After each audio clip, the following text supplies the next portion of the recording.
Good day. I'm Frank Howell, and I've got two special guests here with me today.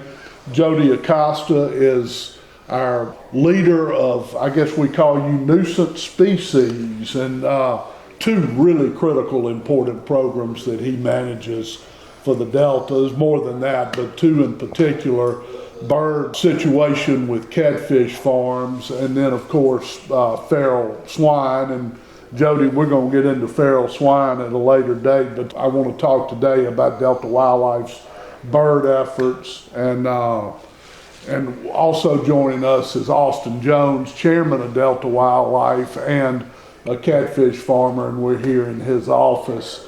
Jody, give us a brief highlight of what Delta Council does with fish-eating birds.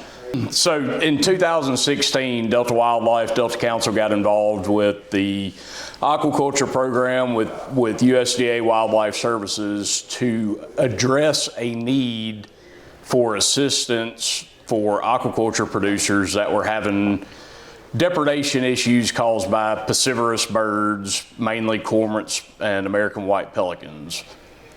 Our role in that has grown significantly over the years, and we now have a year-long operation with great egrets, herons, and other fish-eating birds.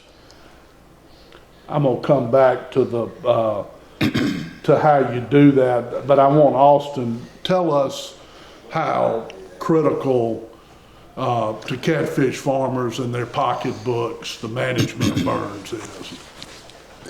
Frank, it's very critical. We spend a lot of money on chasing the birds off of the property, and that's where our biggest expense is absolutely running the birds off the property, plus the depredation that we're having, and with the shrinking of the catfish industry, it's gotten a lot worse.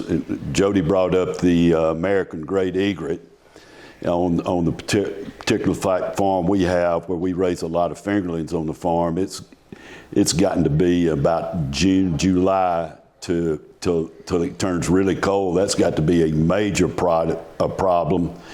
In fact, Jody and Delta Wildlife and Wildlife Services a couple of years ago came out to our farm and did a survey to count the number of egrets that we had on the place. And in that survey, we had 17,000 American egrets on the place eating fingerlings. And we have to, our farm is, we manage now around birds. And if you left those birds undisturbed or did not make a good effort, they would cost you what, millions? Is that? It costs a lot of money per acre. I'll tell you that. It depends on how big a farm you have and all. But yeah, they can wipe. Cormorants can wipe out a pond, and the egrets they'll sure knock a dent in your fingerling. It costs you a lot of money. I'd hate to put a dollar value on a per acre basis. But it's staggering. It's staggering. Jody, even though, as Austin pointed out, the catfish industry has shrunk some, we've still got ponds all over the alluvial delta. And so your program has got to cover, you're not just in one little area. No, we cover from Coahoma, Tunica County, all the way down to Warren County in the Delta. There's some production in East Mississippi that we offer technical assistance and, as needed assistance to Wildlife Services, who mainly, handles those farms in East Mississippi. Certainly. And so how would, just give us an example of your team and how you address this issue on both a sustaining basis and then what I would call an emergency basis. Right. So we've got a phenomenal team of professionals that handle the day-to-day operation, running birds on fish ponds. We've got personnel that fly an aerial survey every 2 weeks from October to April. We have a guy who primarily focuses on farm assistance. So when a producer like Austin calls and says, I've got a problem, I need help, he can be anywhere in the Delta within an hour and address whatever issue that producer has that day. On the opposite weeks of the aerial survey, we do a major roost harassment effort, which is in coordination in conjunction with USDA Wildlife Services and our local producers, where we go out and we physically harass using pyrotechnics and lasers and all different means of harassment, sometimes just human presence. We are running the birds out of where they get comfortable enough that they want to roost or, sleep for the night. And the goal with that program is to push them away from production, preferably towards the Mississippi River corridor, and get a little relief for the producers.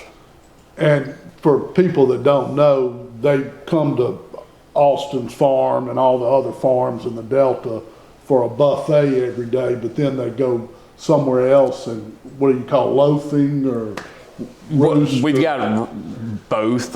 We've got loafing sites, which we call a day roost, where cormorants will go find sunshine and trees, and then if you ever ride past and you see a big black bird with its wings stretched out, it's actually drying its feathers and digesting the morning's meal, and they're just loafing around there during the day.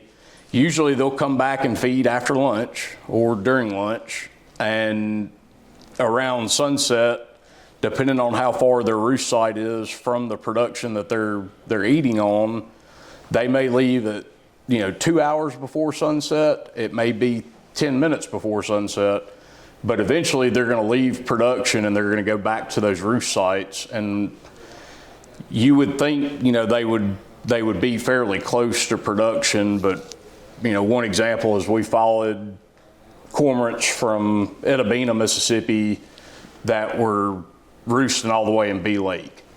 So they will travel an hour plus to go roost at night, and then they'll have to turn around and travel that back in the morning to get back and eat.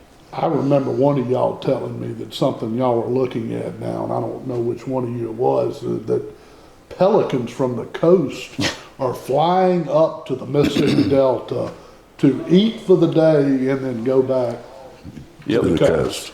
Yeah, Dr. Tommy King, who is now retired from Mississippi State and USDA, he did a research paper and put telemetry units or GPS backpacks on the American white pelicans, and found they were flying from the Pascagoula River Marsh up to around Inverness, this area, Moorhead, feeding roughly 45 minutes and turning around and flying back. And that's a lot of ground to cover.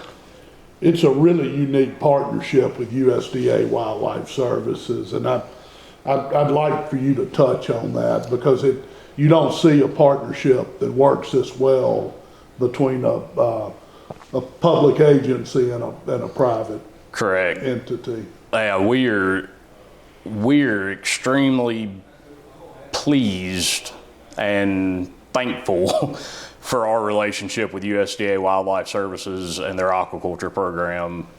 The aquaculture program director, Clint Lott, Justin, their biologist, Ronnie, Alex, they're great. They go above and beyond for the producers and to assist us when needed.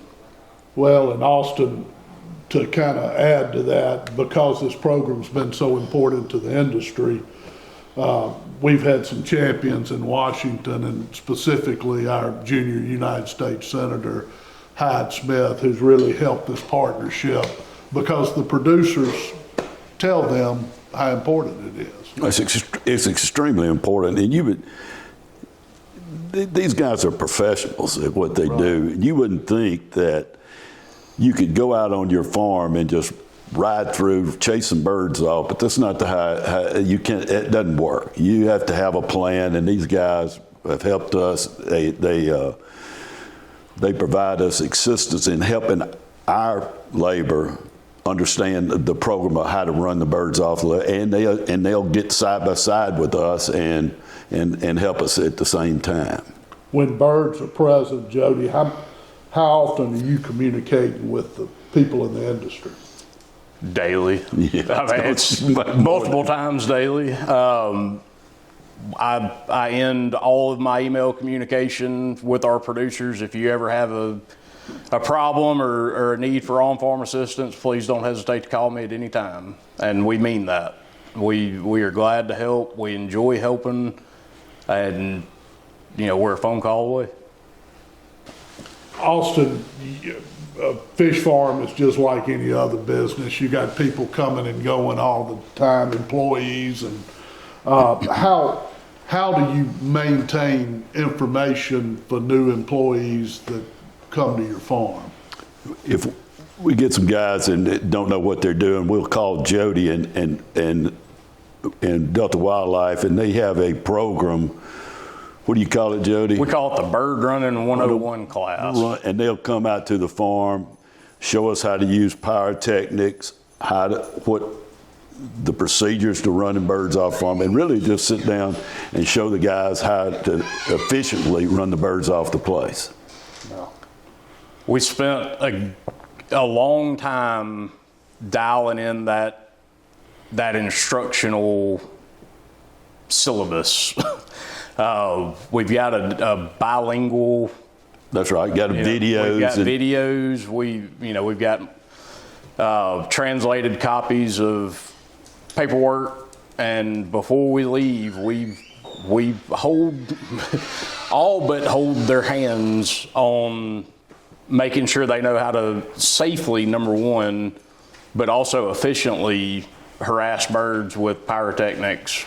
We even provide a fire extinguisher, eyeglasses, earplugs. That's right. I forget about it. Gloves. I mean, all the PPE, everything they need to leave the shop after we get done with the training to go run birds, they are provided with at our exit. Well, this has certainly been a rewarding program for the catfish industry, but also for the Delta as a whole. But if you're not in the catfish business, you don't see what goes on every day and how important it is. And we're just fortunate that Delta Wildlife has got such a good team and is really working hand in hand with not only the producers, but also the other federal partners who have skin in this game. Absolutely. And it also, go back to Washington with Senator Hyde Smith, how important she was in providing us some funding for this program and developing it and keeping it going. It's a tremendous asset for the catfish industry, I'll tell you that. Thank you both. Good deal. Appreciate it.